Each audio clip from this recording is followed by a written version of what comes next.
The recent horrifying news of the tragic disappearance of Malaysian Airlines flight MH370 has left everyone wondering what could have possibly happened to 239 human lives that were on board that Boeing 777 bound for Beijing on March 8, 2014. Communication by any official source has been terrible at best.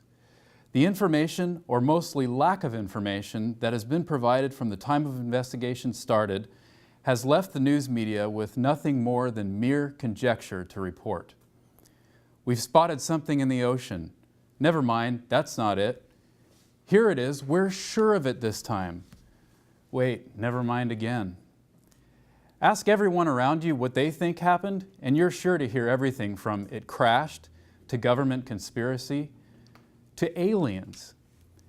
But you're almost sure to hear something about the back and forth disarray of information spewing out of the investigation effort. It's a horrifying feeling to continuously be on the edge of your seat, being met with a so-called sure answer resulting in no more than a mere question mark time and time again. And not to mention those poor families of the victims that still have no answers.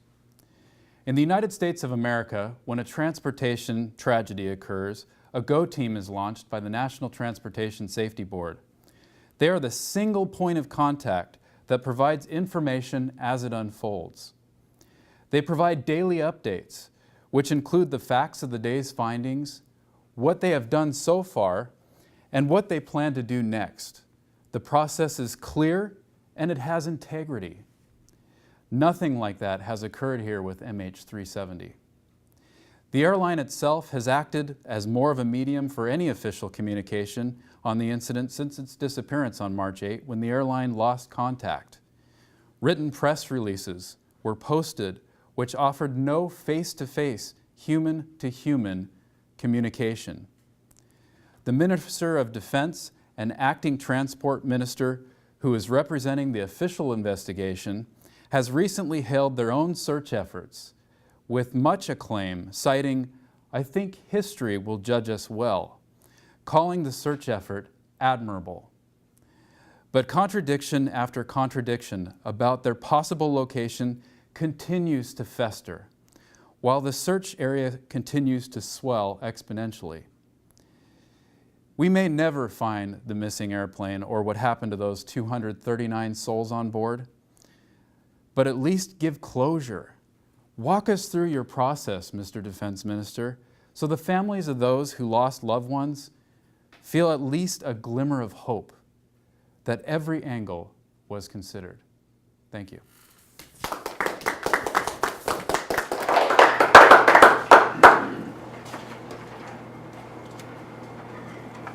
Madam General Evaluator, fellow Toastmasters, honored guests, and especially Justin.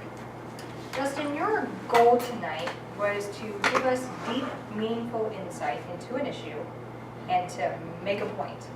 And you did that very well.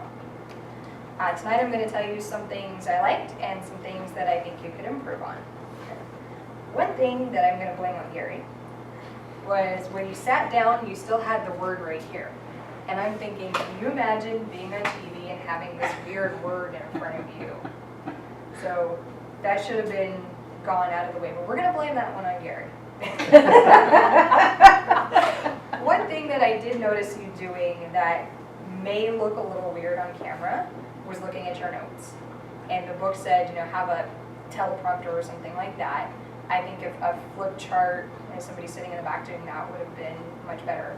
From my standpoint, you were looking like this, a lot, like up and to the left. So I think you were looking at the camera. Just check that out when you watch the video.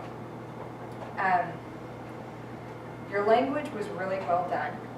It was all clear, it was appropriate, understandable. You did have a couple of sentences that got a little bit long and I had trouble following the sentence all the way through. One example of that is you were talking about the minister of this and the minister of that who is handling the investigation. And I don't know if it should have been who are, or if it was only that second minister that was in charge, but that was a little confusing to me. But You used some words that painted a picture so beautifully. Information spewing, I loved it. And you said later it continues to fester and continues to swell. And both of those images being something that kind of pertained to disease really painted kind of a gross picture in my mind, but a picture that was very effective and I think really portrayed the wounds and the suffering that the family is going through. So very nice word choice there. One thing that I would have liked to hear is a little more vocal variety and a little more passion. Not to the Fox News screaming and yelling point, but just a little more emphasis on your points. I could tell that your bottom line was Malaysia, get it together and give these families some really good information.